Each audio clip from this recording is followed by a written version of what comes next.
नमस्कार प्यारे बच्चों, एक बार फिर से स्वागत है हमारे नए YouTube channel science with Sachin. कल हमने आपको पदार्थ पढ़ाया था भाग 1 में और हमने कहा था वीडियो लंबा ना हो इसलिए हम पदार्थ के जो रासायनिक गुण थे वो भाग 2 में आपको प्रोवाइड कराएंगे और भाग 1 में हमने आपको भौतिक गुण सारे प्रोवाइड करा दिए थे। तो आज हम स्टार्ट करने जा रहे हैं भाग 2 के माध्यम से रासायनिक गुण। देखिए भौतिक गुण अगर आपने नहीं देखे तो पहले भाग 1 देखिए, उसमें भौतिक गुणों का अध्ययन आपको कराया गया है, पहले आप वो देखिए और भौतिक गुण समझने और लिखने और डिटेल से पढ़ने के बाद ही आपको रासायनिक गुण यानी कि पार्ट 2 समझ में आएगा, अन्यथा समझ में नहीं आएगा। तो आज हम स्टार्ट करने जा रहे हैं पार्ट 2 जिसमें पढ़ेंगे रासायनिक गुण। हमने कल पदार्थ आपको डिटेल से पढ़ा दिया था, पदार्थ की परिभाषा बता दी थी, उसके प्रकार बता दिए थे गुण के आधार पर। हमने बोला था इसे 2 भागों में बांटा गया। एक का नाम दिया था हमने भौतिक गुण। क्या नाम दिया था? भौतिक गुण।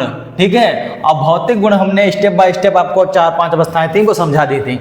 दूसरी तरफ हमने देखा था रासायनिक गुण। कौन सा गुण? रासायनिक गुण। और रासायनिक गुण हम पढ़ने वाले थे या फिर पढ़ने जा रहे थे, लेकिन वीडियो काफी लंबा हो रहा था जिस कारण हमने वीडियो को रोककर हमने कहा था कि इसे हम भाग 2 में प्रोवाइड कराएंगे। तो देखिए पदार्थ क्या होता है एक बार पहले रिवाइव कर लेते हैं कि वह वस्तु जो स्थान घेरती है तथा जिसका द्रव्यमान होता है उसे हम पदार्थ कहते हैं। क्या कहते हैं? अगर कोई वस्तु है वो स्थान घेरती है तथा उसका कुछ द्रव्यमान है तो उसे हम पदार्थ कहेंगे। फिर हमने पदार्थ के गुण बताए थे, पदार्थ के प्रकार बताए थे गुणों के आधार पर। पदार्थ के प्रकार बताए थे गुणों के आधार पर। 2 प्रकार के भौतिक रासायनिक, भौतिक रासायनिक। भौतिक में हमने बताई थी हमें 5 अवस्थाएं पढ़नी है। नंबर 1 पढ़ी थी हमने ठोस अवस्था, फिर द्रव अवस्था, गैस अवस्था, प्लाज्मा अवस्था और बोस-आइंस्टीन कंडक्शन अवस्था। इतनी अवस्था हमने पढ़ी थी जिनकी हमने परिभाषाएं बताई थी आपको कि अगर कोई अवस्था है और अगर उसका आकार और आयतन दोनों निश्चित हैं तो वो ठोस अवस्था कहलाएगी, और अगर किसी का आकार एवं आयतन दोनों अनिश्चित हैं तो वो गैस अवस्था कहलाएगी, और अगर किसी का आकार अनिश्चित और आयतन निश्चित तो वो द्रव अवस्था कहलाएगी। और एग्जाम्पल भी दिए थे हमने आपको कि द्रव के जो अणु होते हैं वो कुछ पास पास होते हैं, कुछ दूर दूर होते हैं जिसका इसका घनत्व कुछ कम होता है। गैस के अणु बिल्कुल दूर दूर होते हैं जिससे इसका घनत्व बिल्कुल कम होता है, और ठोस के अणु बिल्कुल पास पास होते हैं जिसका इसका घनत्व बहुत ज्यादा होता है। इतना हमने आपको बता दिया था। ठीक है, तो अभी हम रासायनिक गुण पढ़ने वाले हैं। तो रासायनिक गुण हमने आपको कल बताया था, रासायनिक गुण वे गुण होते हैं जो होते हैं पर दिखाई नहीं देते हैं। इतना आपको भाग 1 में पता चल गया होगा, आप पढ़ के आए होंगे। रासायनिक गुणों को देखिए कितने भागों में बांटा गया। रासायनिक गुण क्या क्या होते हैं? रासायनिक गुण में कौन कौन आता है? तो रासायनिक गुण में नंबर 1 पर आएगा तत्व। कौन आएगा? तत्व। रासायनिक गुण का अध्ययन करेंगे तो रासायनिक गुण में नंबर 1 पर आएगा तत्व और नंबर 2 पर आएगा यौगिक। क्या आएगा बच्चों? यौगिक। आप लिखते जाएंगे पढ़ते जाएंगे। नंबर 1 पर कौन आया? तत्व। और नंबर 2 पर कौन आ रहा है? यौगिक। और नंबर 3 पर कौन आएगा सर? तो आएगा मिश्रण। कौन आएगा? मिश्रण। नंबर 3 पर कौन आएगा? मिश्रण। नंबर 1 पर तत्व, नंबर 2 पर यौगिक, नंबर 3 पर मिश्रण। अभी आपको एक चीज और पढ़नी है। अभी जब हम देखेंगे पार्ट 2 भाग, इसमें जो अध्याय 2 है साइंस में, उसका नाम है क्या हमारे आसपास के पदार्थ शुद्ध हैं? अब आपका डाउट होगा, आपको भी डाउट होगा कि पदार्थ शुद्ध हैं कि नहीं। तो ये कैसे पता लगाएंगे कि पदार्थ शुद्ध हैं कि नहीं? तो ये पार्ट 2 में पढ़ेंगे, अध्याय 2 में। और फिर से हम यहाँ पर आएंगे ये पढ़ने के लिए कि ये तो पदार्थ हो गए, पदार्थ के प्रकार हो गए, लेकिन फिर से यही पढ़ना पड़ेगा कि अर्थात इनमें से शुद्ध कौन है, अशुद्ध कौन है। हमने ये मार्कर ले लिया, ये मार्कर आपको दे दिया, ये टेबल दे दी, ये चेयर दे दी, और हमने कहा बताओ इनमें कौन शुद्ध है कौन अशुद्ध है। एक बोतल पानी दे दिया, 100 ग्राम चीनी दे दी, 200 ग्राम घी दे दिया। अब बताओ कौन शुद्ध है कौन अशुद्ध है? आप नहीं बता सकते क्योंकि आपको पता ही नहीं है, लेकिन चैप्टर पढ़ने के बाद आप बता सकते हैं कि कौन शुद्ध है और कौन अशुद्ध है। तो रासायनिक गुण में कौन कौन है? तत्व, यौगिक, मिश्रण। अब इनकी परिभाषा हमने कल ही बताया था, हम परिभाषाएं नहीं देंगे आपको, केवल रिपीट करेंगे, आप लिखेंगे। तत्व की परिभाषा क्या होती है कि तत्व जो होता है वो हमेशा मुक्त अवस्था में पाया जाता है, स्वतंत्र अवस्था में। अगर कोई पदार्थ है वो स्वतंत्र अवस्था में, मुक्त अवस्था में पाया जाता है तो उसे हम तत्व कहेंगे। और तत्व एक ही प्रकार के परमाणुओं से बना एक पदार्थ होता है। तत्व जो होता है वो एक ही प्रकार के परमाणुओं से बना एक पदार्थ होता है और हमेशा मुक्त अवस्था में पाया जाता है और हमेशा स्वतंत्र अवस्था में पाया जाता है, उसे हम तत्व कहते हैं। आपने कहावत सुनी होगी कि हमारा शरीर जो होता है वो 5 तत्वों से मिलकर बना होता है। छत जल पावक गगन समीरा और 5 तत्व से बना शरीरा। आपने सुनी होगी, छत जल पावक गगन समीरा 5 तत्व से बना शरीरा। आपको पता होगा कि 5 तत्वों से मिलकर आसमान, धरती, वायु, जल और आग, इन 5 तत्वों से मिलकर के हमारा शरीर बना है। और 5 ही तत्वों में मिल जाता है उसी दिन हमारा रेस्ट इन पीस हो जाता है। आप समझ रहे होंगे। और 5 तत्व जो बताए गए हैं वो हमारे ग्रंथ के अकॉर्डिंग बताए गए हैं। यहाँ पर हम साइंस पढ़ रहे हैं। क्या पढ़ रहे हैं? साइंस। साइंस में तत्व कितने बताए गए हैं? साइंस में पीरियोडिक टेबल में आवर्त सारणी में 118 तत्व हैं। कितने तत्व हैं? 118 तत्व हैं। और वो तत्व जो हैं, सब तत्व की परिभाषा क्या होगी कि जो मुक्त अवस्था में पाए जाते हैं या स्वतंत्र अवस्था में पाए जाते हैं तथा एक ही प्रकार के परमाणुओं से मिलकर बना पदार्थ तत्व कहलाता है। अब इसका एग्जाम्पल क्या होगा सर? नाइट्रोजन है, ऑक्सीजन है, ठीक है, कार्बन है, ठीक है, और chlorine, fluorine, bromine. Periodic table में 118 तत्व हैं। सारे के सारे तत्व ही आपको हमने 3 एग्जाम्पल दे दिए। आप अगर लेना चाहें तो और भी ले सकते हैं। फेरड हो गया, ये भी तत्व है। जिंक हो गया, ये भी तत्व है। ये धातु धातु अलग बात है, लेकिन ये तत्व हैं, इतना काफ़ी है। तो ये सभी क्या हैं? तत्व हैं। और तत्व की परिभाषा क्या होती है कि जो मुक्त अवस्था में पाए जाते हैं या स्वतंत्र अवस्था में पाए जाते हैं या एक ही प्रकार के परमाणुओं से मिलकर बना पदार्थ तत्व कहलाता है। हमने 3-4 बार डिफिनेशन रिपीट कर दी है, आप लिखिए, ठीक है। एक ही प्रकार के परमाणुओं से बना पदार्थ तत्व कहलाता है। तत्व के एग्जाम्पल लिख दिए। और यही होते हैं तत्व। और तत्व क्या होता है? तत्व पीरियोडिक टेबल में टोटल 118 तत्व हैं बच्चों। कितने तत्व हैं? 118 तत्व हैं। अभी हम इनमें धातु, अधातु, उपधातु नहीं बता सकते, वो हाई स्कूल में बताएंगे। अभी ये हमारा बताने वाला चैप्टर नहीं है, यही बताने लगेंगे तो बात खत्म हो जाएगी। तो ये एग्जाम्पल हो गए, इन्हें हम क्या कहते हैं? तत्व कहते हैं। तत्व के बाद में हम चलेंगे यौगिक पर। किस पर चलेंगे? यौगिक पर। यौगिक की परिभाषा क्या होती है? यौगिक 2 या 2 से अधिक, डेफिनेशन समझिए, 2 या 2 से अधिक समानों से मिलकर बना पदार्थ यौगिक कहलाता है। पॉइंट। 2 या 2 से अधिक, इसमें 2 पदार्थ भी हो सकते हैं या 2 से अधिक भी हो सकते हैं। अब 2 या 2 से अधिक समान या 2 से मिलकर बना पदार्थ यौगिक कहलाता है। समझिए, यौगिक का सबसे पहला एग्जाम्पल है आपका जल। क्या एग्जाम्पल है? जल। हमने बताया था हम परिभाषा नहीं देंगे, परिभाषा नहीं दे रहे हैं। आप रिपीट करिए और वीडियो को रोकिए, लिखिए कि 2 या 2 से अधिक समान या तत्वों से मिलकर बना पदार्थ क्या कहलाएगा? यौगिक कहलाएगा। और यौगिक का पहला एग्जाम्पल क्या है? यौगिक का पहला एग्जाम्पल है जल, H2O। अब H2O में देखिए, H जो है वो आपका तत्व है कि नहीं? है। फिर आपका जो प्लस में ऑक्सीजन दिया है, ऑक्सीजन तत्व है कि नहीं? इधर देखिए, ऑक्सीजन तत्व है। आप हाइड्रोजन भी लिख लीजिए, हाइड्रोजन भी तत्व है। तो ये दोनों तत्व मिलकर के एक, ये हाइड्रोजन है, ये ऑक्सीजन है, हाइड्रोजन है, ऑक्सीजन है, ये दोनों तत्व हैं। क्या है? तत्व हैं। हमने बताया था समान भी हो सकते हैं, असमान भी हो सकते हैं। तो समान और समान 2 या 2 से अधिक तत्वों से मिलकर बना पदार्थ यौगिक कहलाता है। इसमें हाइड्रोजन भी है, ऑक्सीजन भी है। इसका दूसरा एग्जाम्पल लेंगे तो HCl, इसे हाइड्रोक्लोरिक अम्ल बोलते हैं। क्या बोलते हैं? हाइड्रोक्लोरिक अम्ल, जो हमारे पेट में पाया जाता है। कहां पाया जाता है? पेट में पाया जाता है। ये क्या है? ये जल है। ये क्या है? ये एक यौगिक है, लेकिन इसको हम अम्ल बोलते हैं, तेजाब। ये हमारे पेट में पाया जाता है। दूसरा लिखेंगे तो H2SO4, ये भी क्या है? ये भी एक यौगिक है। क्या है? ये भी एक यौगिक है। यौगिक है कि नहीं? इसमें देखिए कौन कौन से तत्व हैं? हाइड्रोजन है, सल्फर है, ऑक्सीजन है। इसमें हाइड्रोजन और क्लोरीन सभी तत्व हैं, समान भी हैं, असमान भी हैं और यौगिक हैं। 2 हैं, 2 से अधिक भी हैं। तो 2 या 2 से अधिक समान या असमान पदार्थों से मिलकर बना, तत्वों से मिलकर बना पदार्थ यौगिक कहलाता है। तो ये यौगिक के एग्जाम्पल हो गए। और यौगिक के एग्जाम्पल पढ़ने के बाद हम पढ़ेंगे अब मिश्रण किसे कहते हैं। ठीक है, क्या पढ़ेंगे? मिश्रण किसे कहते हैं। तो मिश्रण की परिभाषा क्या होगी? सबसे पहले तो मिश्रण की परिभाषा देते हैं। तो देखिए, 2 या 2 से अधिक समान या असमान पदार्थों से मिलकर बना एक मिश्रण कहलाता है। अभी आप समझ गए कि नहीं?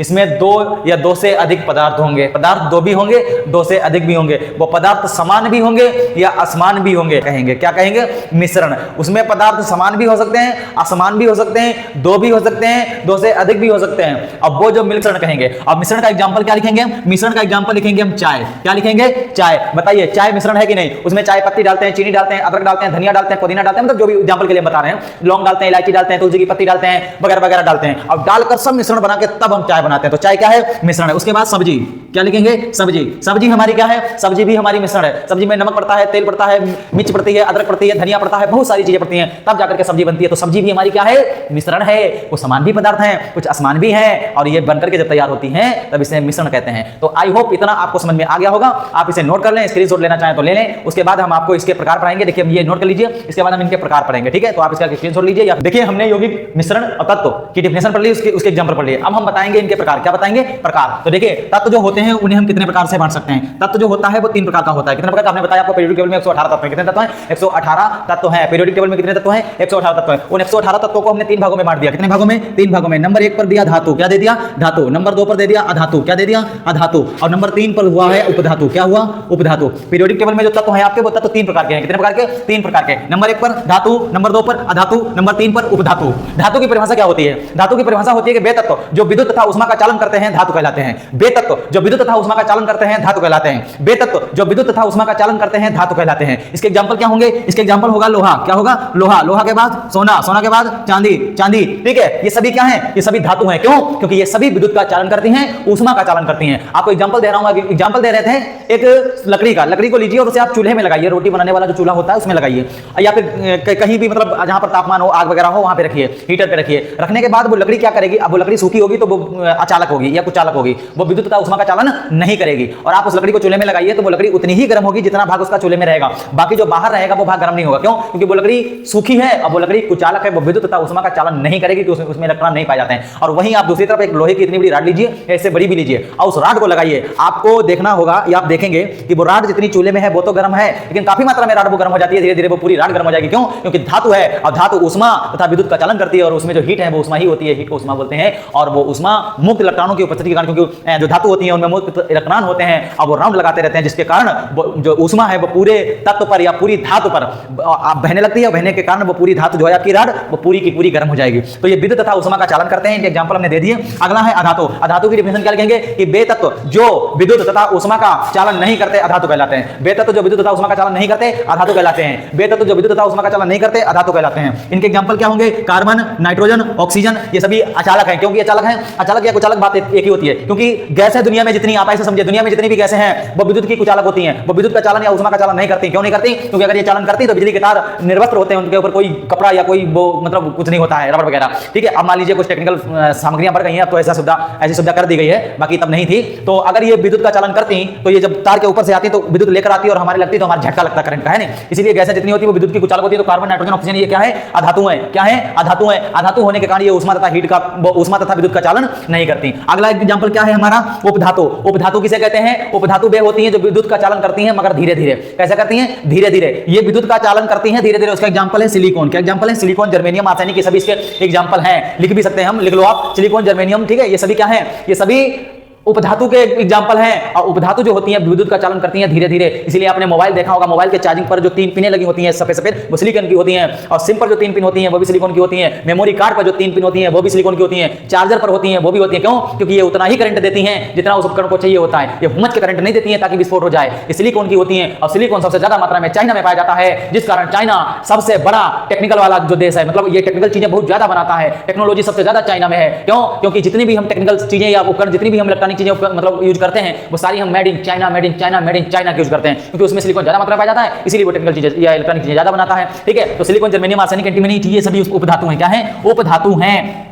और उपधातु और धातु और अधातु, इनमें हमने भाषाएं दी। अब हम देखेंगे कि ये जो धातु हैं इसको दूसरा नाम दिया जाता है चालक। क्या नाम दिया जाता है? चालक। क्योंकि हमने बताया विद्युत तथा ऊष्मा का चालन करती है, इसलिए इसको दूसरा नाम क्या दिया जाता है? चालक। अब इसको कुचालक, इसको क्या बोलेंगे? कुचालक। और इसको क्या बोलेंगे? अर्धचालक। क्या बोलेंगे? अर्धचालक। देखिए अर्धचालक का मतलब क्या होता है? अर्ध माने आधा, चालक माने चालन, अर्थात ये धीरे धीरे विद्युत का चालन करती है, इसलिए इनको क्या बोला? अर्धचालक। अब ये बिल्कुल ऊष्मा तथा विद्युत का चालन नहीं करती, इसलिए हमने इनको कुचालक बोल दिया या अचालक बोलेंगे। अब ये विद्युत तथा ऊष्मा का चालन करती है, इसलिए हमने क्या बोल दिया? चालक। तो जो पीरियोडिक टेबल में हमने आपको बताया थे 118 तत्व हैं, 118 तत्वों को हमने 3 भागों में बांट दिया। कितने भागों में? 3 भागों में। कितने भागों में बांटा? इनको हमने 3 भागों में बांट दिया है तत्व को। 118 तत्व, ये जो 118 तत्व हैं इनको हमने 3 भागों में बांट दिया है। कितने भागों में? 3 भागों में।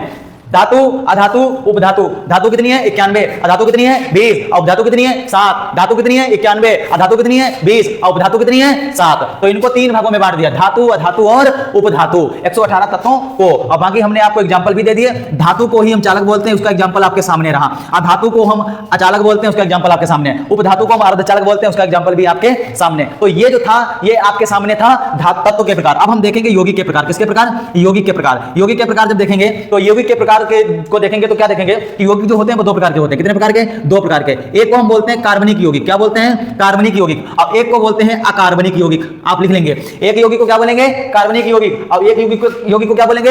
अकार्बनिक यौगिक। यौगिक जो होते हैं वो 2 प्रकार के होते हैं, कार्बनिक यौगिक और अकार्बनिक यौगिक। कार्बनिक यौगिक और अकार्बनिक यौगिक। तो यौगिक को हमने कितने भागों में बांट दिया बच्चों? 2 भागों में, कार्बनिक यौगिक और अकार्बनिक यौगिक। अब सर कार्बनिक यौगिक किसे कहते हैं? तो ऐसा यौगिक या बे यौगिक जिनमें कार्बन जुड़ा होता है उसे हम कार्बनिक यौगिक कहते हैं। जैसे CO2, CH4, C2H5OH, ये सभी क्या है? ये सभी आपके कार्बनिक यौगिक किसे कहते हैं? ऐसा यौगिक या बे यौगिक जिनमें कार्बन जुड़ा होता है उसे हम कार्बनिक यौगिक कहते हैं। इसका एग्जांपल क्या होगा? CO2, दूसरा एग्जांपल CH4, तीसरा एग्जांपल C2H5OH।